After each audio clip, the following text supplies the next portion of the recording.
آج میں آپ کو ایک ایسی جنگ کی کہانی سنانے جا رہا ہوں جس نے اسلام کی تاریخ ہی بدل دی۔ جنگ بدر، جو اسلام کی پہلی اور سب سے فیصلہ کن لڑائی تھی۔ یہ وہ وقت تھا جب دنیا کو پتہ چلا کہ اصلی طاقت سنکھیا میں نہیں بلکہ اللہ پر یقین میں ہوتی ہے۔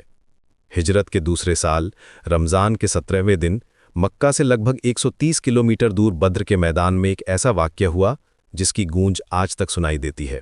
اس دن آسمان اور زمین دونوں گواہ بنے ایک عظیم جیت کے۔ بدر کا یہ میدان، جو پہلے صرف ایک ریگستانی علاقہ تھا، اتہاس کے سب سے اہم موڑ کا گواہ بننے والا تھا۔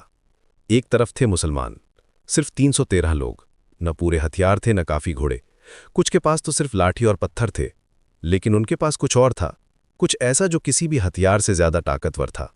ان کے پاس تھا پکا ایمان، صبر اور اللہ پر پورا بھروسہ۔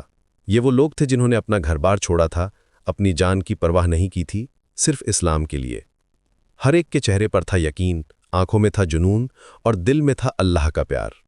دوسری طرف تھا قریش کا لشکر، 1000 سے زیادہ پوری طرح سے تیار سپاہی، گھوڑے، اونٹ، ہر طرح کے ہتھیار، چمکتی تلواریں، مضبوط ڈھالیں، اور سب سے بڑھ کر تھا ان کا گھمنڈ۔ وہ اتنے تکبر میں تھے کہ سوچ رہے تھے آج اسلام کا نام و نشان مٹا دیں گے۔ ان کی آنکھوں میں تھا تکبر، دل میں تھا نفرت، اور منہ پہ تھی اسلام کے لیے گالیاں۔ لیکن جنگ شروع ہونے سے پہلے جو منظر تھا وہ دل کو چھو جانے والا تھا۔ رسول اللہ صلی اللہ علیہ وسلم اپنے رب کے سامنے گڑ گڑا رہے تھے، ان کی آنکھوں سے آنسو بہہ رہے تھے، ہاتھ آسمان کی طرف اٹھے ہوئے، آواز میں تھا درد اور بے چینی۔ وہ کہہ رہے تھے، اے اللہ، اگر آج یہ چھوٹی سی جماعت ختم ہو گئی تو زمین پر تیرا نام لینے والا کوئی نہیں بچے گا۔ یہ دعا تھی ایک باپ کی جو اپنے بچوں کی فکر میں تھا، یہ دعا تھی ایک نبی کی جو اپنی امت کے لیے پریشان تھا۔ اس وقت لگ رہا تھا جیسے پوری کائنات سن رہی ہے اس دعا کو۔ ریگستان کی ہوا بھی رک گئی تھی، جیسے وہ بھی اس مقدس لمحے کا احترام کر رہی ہو، اور اللہ نے اس دعا کو سنا۔ پھر جو ہوا وہ انسانی عقل سے پرے تھا۔ اللہ نے ہزاروں فرشتوں کو مدد کے لیے بھیجا۔ یہ فرشتے مسلمانوں کے ساتھ مل کر لڑے، آسمان سے مدد آئی اور زمین پر کرامات ہوئیں۔ مسلمان سپاہیوں کو لگتا تھا جیسے ان کے ساتھ کوئی اور بھی لڑ رہا ہے، جیسے ان کی تلواروں میں کوئی اور طاقت آ گئی ہے۔ جنگ شروع ہوئی تو لگتا تھا جیسے پوری کائنات مسلمانوں کے ساتھ ہے۔ ہر تلوار کا وار نشانے پر لگتا تھا، ہر تیر اپنا کام کرتا تھا۔ مٹھی بھر مسلمان ایسے لڑ رہے تھے جیسے وہ ہزاروں ہوں۔ قریش کے بڑے بڑے سردار، جو اسلام کے سب سے بڑے دشمن تھے، ایک ایک کر کے گرتے جا رہے تھے۔ ابو جہل، جو فرعون امت کہلاتا تھا، جس نے مسلمانوں پر بے شمار ظلم کیے تھے، وہ بھی مارا گیا۔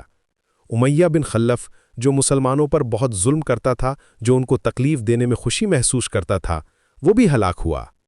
ایک کے بعد ایک اسلام کے دشمن دھول چاٹتے گئے۔ جو لوگ صبح گھمنڈ سے نکلے تھے وہ شام کو زمین پر پڑے تھے، اور پھر جو نتیجہ نکلا وہ پوری دنیا کے لیے ایک سبق تھا۔ 313 مسلمانوں نے 1000 سے زیادہ کافروں کو شکست دی۔ یہ جیت صرف ایک جنگ کی جیت نہیں تھی، یہ تھی حق کی باطل پر جیت، یہ تھی ایمان کی کفر پر جیت، یہ تھی چھوٹوں کی بڑوں پر جیت۔ بدر کی اس جیت نے ثابت کر دیا کہ اللہ کی مدد ہو تو کمزور بھی طاقتور بن جاتا ہے، چھوٹی سی جماعت بھی بڑے سے بڑے لشکر کو ہرا سکتی ہے۔ جب اللہ کسی کے ساتھ ہوتا ہے تو کوئی اسے ہرا نہیں سکتا۔ یہ وہ دن تھا جب دنیا نے دیکھا کہ اسلام صرف ایک دھرم نہیں بلکہ ایک زندہ طاقت ہے۔ اس جنگ سے ہمیں کیا سیکھ ملتی ہے؟ پہلی بات یہ کہ اصلی طاقت ہتھیاروں میں نہیں، ایمان میں ہوتی ہے۔ دوسری بات کہ اللہ پر بھروسہ رکھنے والوں کو کبھی نراشا نہیں ہوتی۔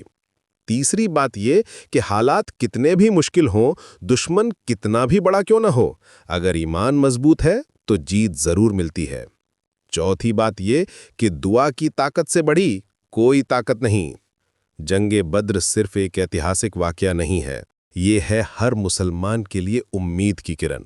جب بھی زندگی میں مشکلیں آئیں، جب بھی لگے کہ سب کچھ ختم ہو گیا ہے، جب بھی دشمن بہت بڑا لگے، تو بدر کی اس جیت کو یاد کرنا کہ اللہ کے ساتھ ہونے والے کبھی ہارتے نہیں۔